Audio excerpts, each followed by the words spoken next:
qué significa esta decisión judicial y de qué forma favorece a los venezolanos esta decisión? Sí, por supuesto, Sergio. Bueno, primero saludarte y a tu audiencia, agradecer la invitación. Y quizás para entender esto habría que remontarse un poco a lo que ha sido este proceso. Eh, si recordamos, esto comienza quizás por el tema de el desconocimiento de Maduro como gobernante de Venezuela, la ilegitimidad de Nicolás Maduro y la decisión por parte de la Asamblea Nacional de, ante esa usurpación del poder, iniciar el rescate de la democracia a través de lo que sería el poder legítimo constituido, que es la Asamblea Nacional, la designación del presidente Guaidó, a la cual vino de seguidas el reconocimiento por parte de más de 50 países del mundo, incluyendo al Reino Unido, a Guaidó como presidente de Venezuela.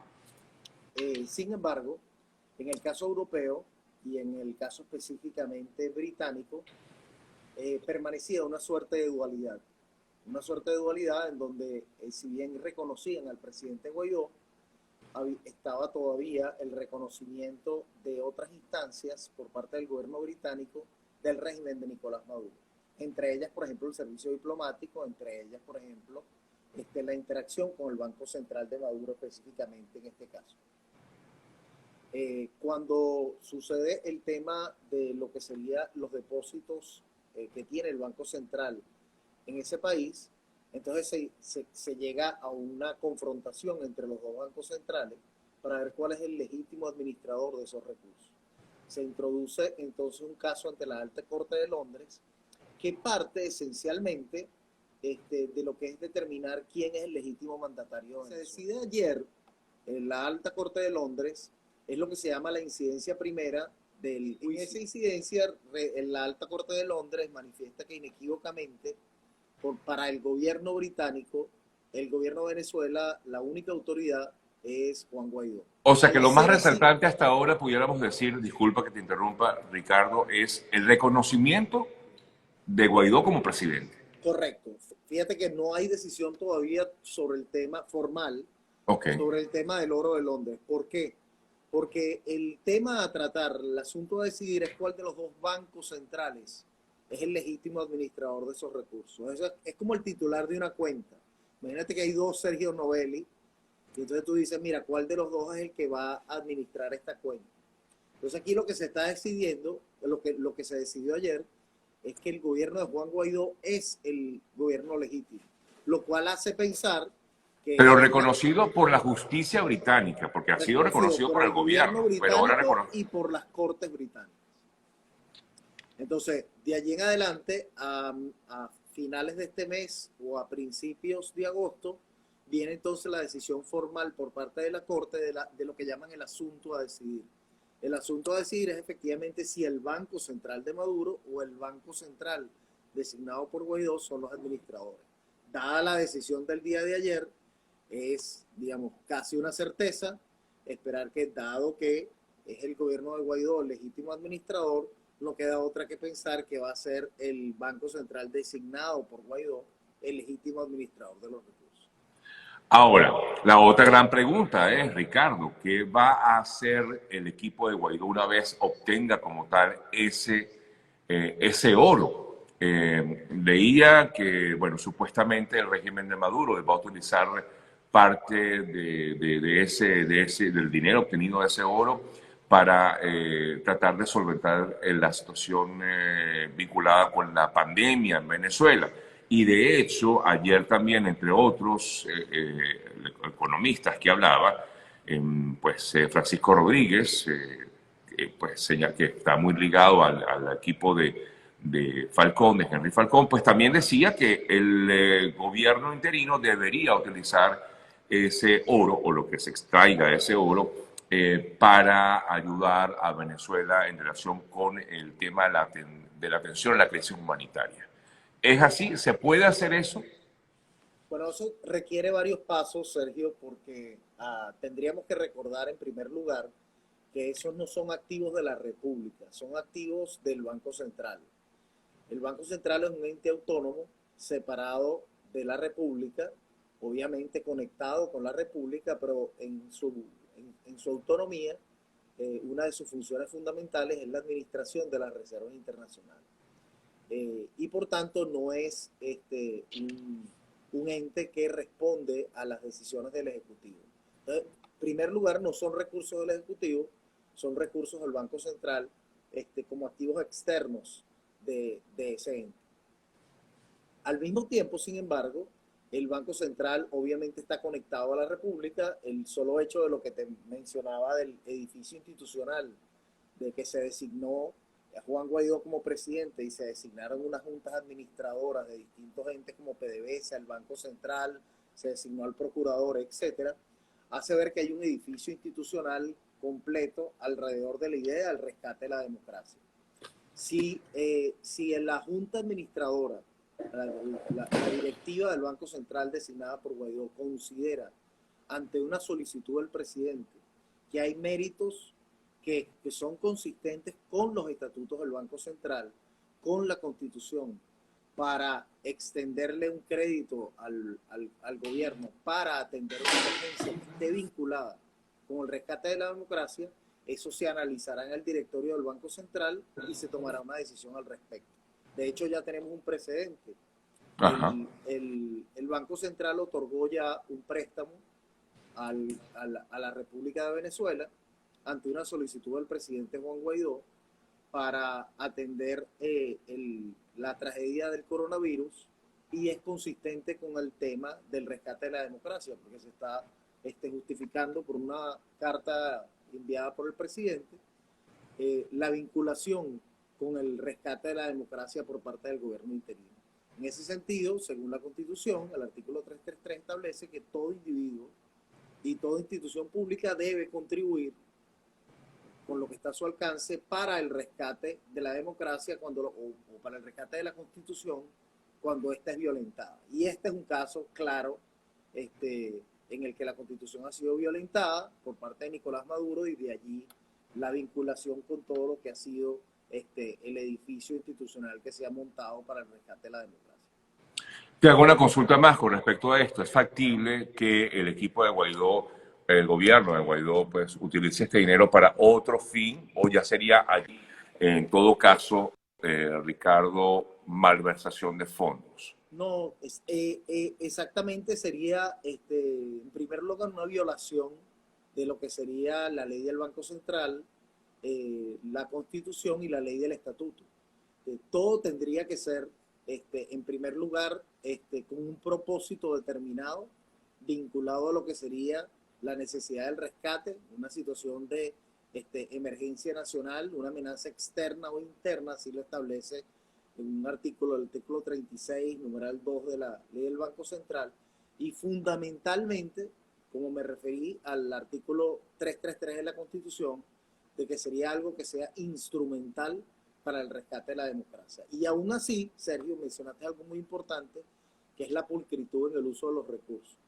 Aquí una cosa que... Claro, te lo pregunto que te interrumpa, porque tú sabes, inmediatamente comienzan los comentarios de la gente pues a decir, y están en todo su derecho de comentar, en asegurar, bueno, ese dinero se lo van a robar, ¿cómo se lo van a robar? Totalmente, ¿no? Y yo creo que eso es sano. Yo creo que la vigilancia por parte de la ciudadanía en general, por parte de otras instituciones públicas, es sano. Yo creo que, por ejemplo, la Asamblea Nacional tiene un rol que jugar en la crucial en la transparencia en el uso de los recursos. Se hizo una designación de una Contraloría Especial para vigilar lo que sería la actuación de la Asamblea Nacional en el manejo de recursos, y también si se va a intervenir a través de un ente multilateral, por ejemplo, en la asignación de estos recursos en Venezuela, los propios entes multilaterales tienen un rol que jugar. Obviamente ellos tienen estándares de transparencia en el uso de recursos, pero lo más importante es lo que acabas de mencionar. Yo creo que los medios de comunicación, yo creo que la ciudadanía en general tiene un deber, o sea, cada uno de nosotros tiene un deber como ciudadano. Nosotros como administradores del recurso obviamente tenemos que vigilar el proceso, pero damos la bienvenida total a los medios de comunicación para que estén pendientes del uso de estos recursos, cómo se hizo, cómo se obtuvo, cuánto dinero hay, cuántos intereses gana, cuánto se desembolsó, etcétera. de 31 toneladas de oro, ¿correcto?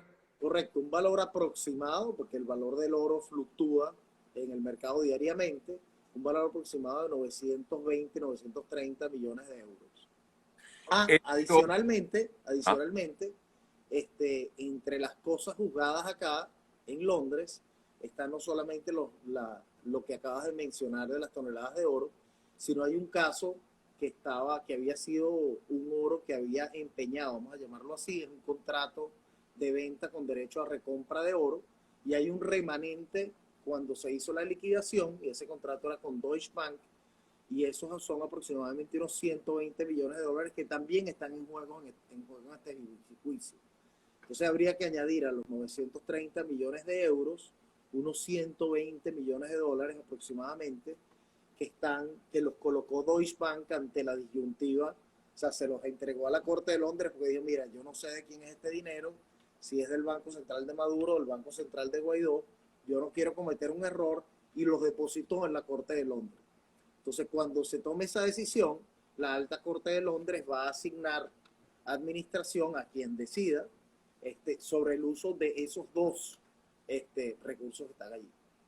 ahora, a ver si entiendo. O sea, a partir del mes de agosto, en todo caso, es que decidirían estas cortes. Finales de julio, principios de agosto, sí. Es cuando, en todo caso, pudieran decidir y finalmente allí es cuando el gobierno interino y la Asamblea Nacional decidirá qué hacer con ese dinero. Me imagino, no sé si, yo sé que eso no pasa por ti, porque eso es una decisión política, pero pues pudiera pensarse en que ese dinero pudiera colaborar en la reconstrucción del país.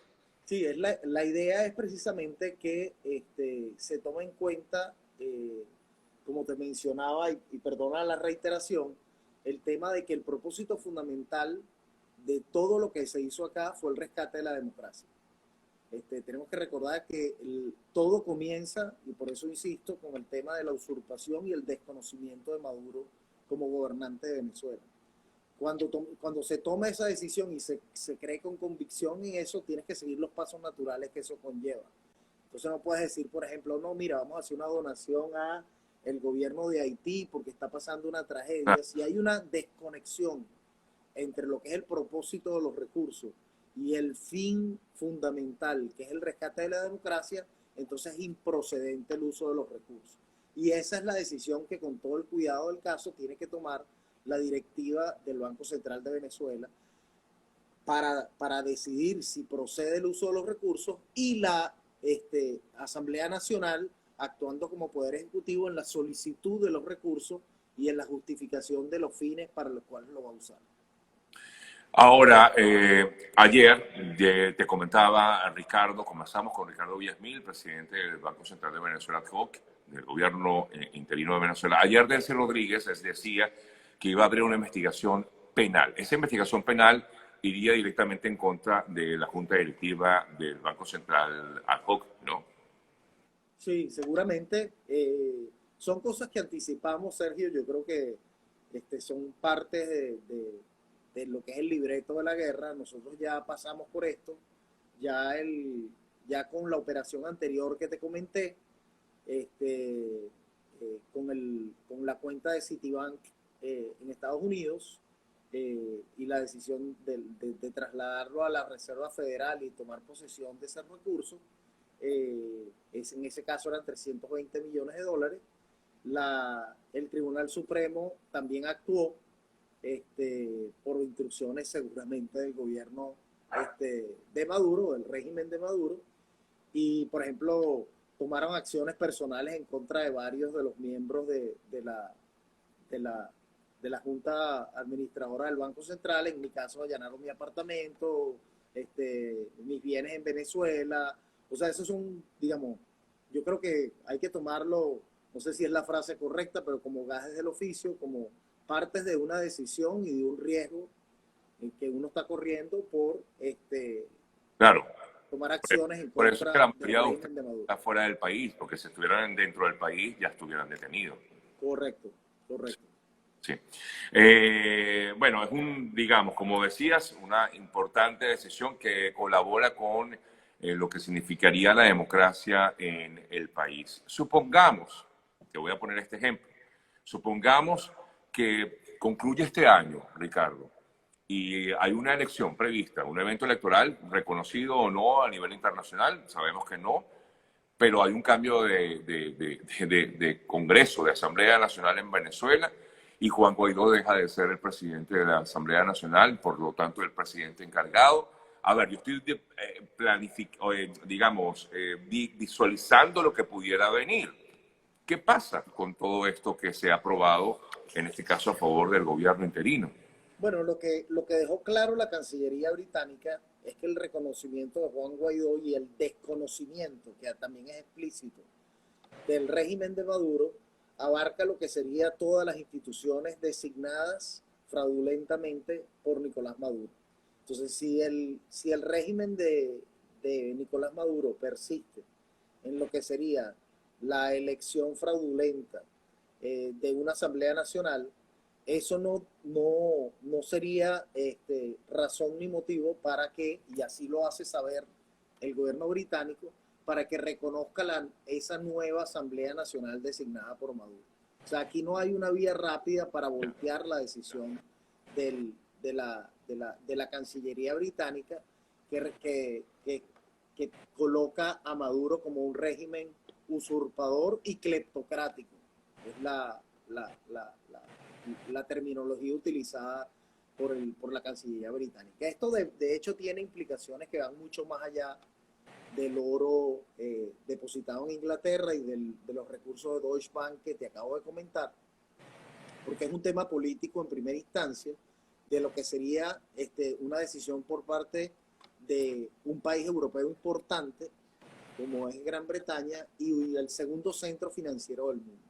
Entonces, desde el punto de vista político, tenemos a Estados Unidos, a un país europeo inequívocamente ya reconociendo a Juan Guaidó y desconociendo al régimen de Maduro, aislándolo políticamente. Es natural esperar que esta decisión se extienda a otras jurisdicciones en Europa y en el resto del mundo, lo cual obviamente tiene un impacto político importante en el apoyo que todavía le pueda quedar al régimen de Maduro internacionalmente. Entonces eso, digamos, hay que tomarlo en cuenta como una pieza, y ya que estábamos elucubrando con respecto a lo que podía pasar más adelante, es natural esperar que esto tenga repercusiones en otras cancillerías en el mundo, Claro. en donde también se está planteando esta disyuntiva de cuál de los dos regímenes, cuál de los dos gobiernos yo debo reconocer en esta bicefalía venezolana. Si me atengo a la realidad o me atengo a una cuestión jurídica, política, del reconocimiento de una legitimidad. El paso que da el gobierno británico ilumina el camino hacia este lado. Y además de la cuestión política, y perdona que me extienda un poco, pero el tema también es el tema financiero. Para el funcionamiento en el mundo moderno de un gobierno es necesario obviamente la conexión financiera para que los residentes de un país hagan conexiones con otros, para que las empresas tengan vinculaciones de sus empresas en el comercio internacional y en las finanzas internacionales. Aquí ya tú tienes que los dos centros financieros mundiales, que son Estados Unidos a través de Nueva York y lo que sería Londres, que también es el segundo centro financiero del mundo, ya desconocen al régimen de Maduro y son personas sancionadas. Por ejemplo, la que se designa dentro de la Asamblea Nacional, hay 3 personas sancionadas por los Estados Unidos y por Canadá. O sea, difícilmente tú puedes lograr en esa condición el manejo financiero de una nación. Bueno, Ricardo, vamos concluyendo. Gracias nuevamente. Solamente tengo un comentario que me hacen por aquí para que lo responda, aunque ya me hablaste del tema. Aquí dice, ese oro está valorado en miles de millones de dólares. Ya de entrada, dice esta persona, Jorge, se están robando la mitad. La mitad. Ya esta persona. Tendría que explicarme cómo. Primero, el oro todavía no está en manos de la Junta Administradora del Banco Central. Como hablamos precisamente, falta la decisión formal del asunto a decidir, que es cuál de los dos bancos centrales legítimo administrador. Aun cuando tomemos posesión de los recursos como Banco Central, nosotros no podemos ejecutar recursos. Nosotros podemos administrar recursos. Podríamos, por ejemplo, tomar la decisión de trasladar esos recursos a otra cuenta, pero no podemos cambiar la naturaleza de los bienes como Junta Administradora del Banco Central. Estamos impedidos por ley. No podemos decir, mira, a darnos unos sueldos, vamos a comprar esto. O sea, esas son cosas que no podemos hacer. Y además la ley del estatuto establece en el artículo 36 que no puede ejecutarse ninguno de los fondos recuperados sin autorización de la Asamblea Nacional. Entonces, son recursos del Banco Central, pero aún así no podrían ser ejecutados sin una decisión de la Asamblea Nacional. La Asamblea Nacional, como te decía, tendría que justificarlo de acuerdo con la ley del estatuto y la Constitución para el rescate de la democracia. Decidiría entonces el Banco Central la procedencia de un uso de ese tipo y sería un préstamo del Banco Central hacia la República, y como todo préstamo tendría unas condiciones de pago, etc.